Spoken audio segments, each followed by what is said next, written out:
A common misconception that people have is that yin and yang are 50% and 50%. Yin and yang are literally, they mean yin means the shady side of a hill, and yang means the sunny side of a hill. And they are meant to represent the forces that are opposite to each other, like positive and negative, male and female, and good, bad. And I have a drawing here of the yin and yang. And as you can see, the white actually represents yang because it's the sunny side, and the black represents yin, the shady side. But even the greatest part of yin has a little bit of yang inside of it, and the greatest part of yang has a little bit of yang inside it. And I want to tell you a story to illustrate the point that these things are not 50-50. As you can see in the graphic, they grow into each other. Yin starts little and grows into yang, and yang starts little and grows into the yin. And it actually, in yin-yang theory, the teaching is that when when yang has reached its maximum, it will become yin, and when yin reaches its maximum, it's gonna when it reaches its maximum, it's gonna become yang.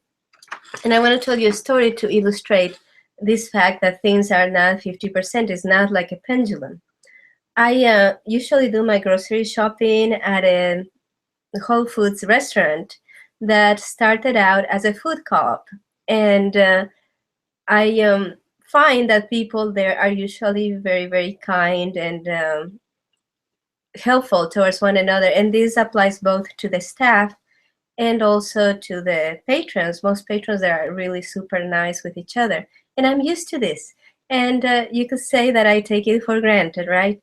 So one day I go there, I'm going to go grocery shopping with my two boys.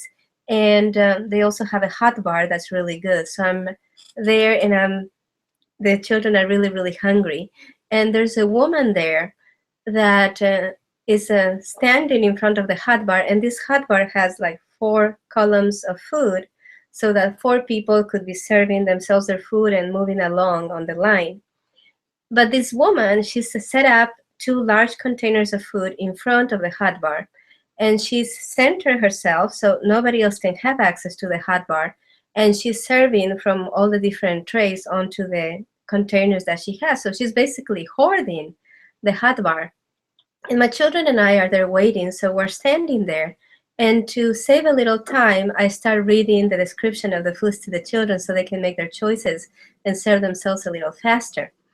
And all of a sudden, this woman turns around and says, am I in your way?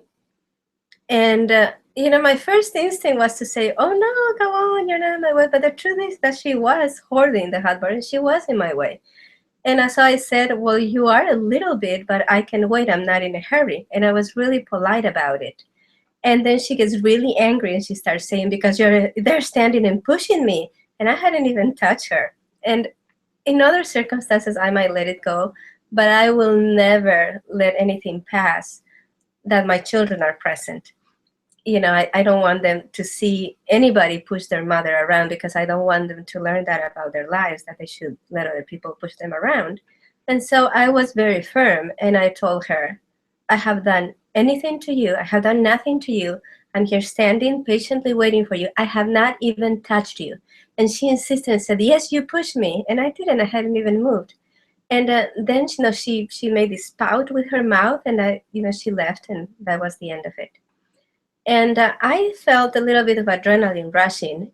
And then, you know how when you're in a situation, the adrenaline helps. But when the situation has ended, to have those chemicals circulating through your bloodstream is not a pleasant feeling. So I was feeling a little bit flustered. And then I saw somebody I know that eats there often.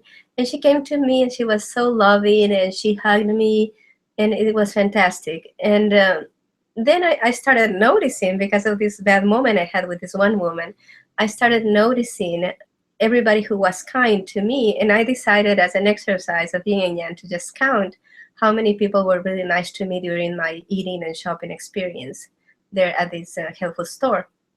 And I counted 9 instances of people going out of their way to be nice to me. And I'm saying, not just being nice, but actually going out of their way. There was a stranger that saw that I was having some trouble getting something, so he got it for me. And so 9 people that were exceptionally kind to me this one day. And it meant so much more for me, this kindness of these people, because I had just had a bad experience with one person. But you see, I didn't have to have 5 bad experiences for me to appreciate the 5 good experiences more. So like that one experience made my other 9 experiences more valuable. And so what I'm trying to do here is use this example to show you that those teachings that tell you that in order for you to really appreciate your happiness, your joy, you have to suffer. And that for you to really enjoy success, you have to first have experienced failure, pay your dues, they say, right? And it's not like that. If life was designed like that, we couldn't be here. Life is designed with a predominance of good things. There's an economy of extra abundance of the good in the reality in which we exist, and that's why we are able to prosper, to thrive, and be happy. So remember, the yin and yang, they don't have to be 50-50. They can be in all different proportions. And you do not need to experience a lot of the bad in order to appreciate the good that's in your life.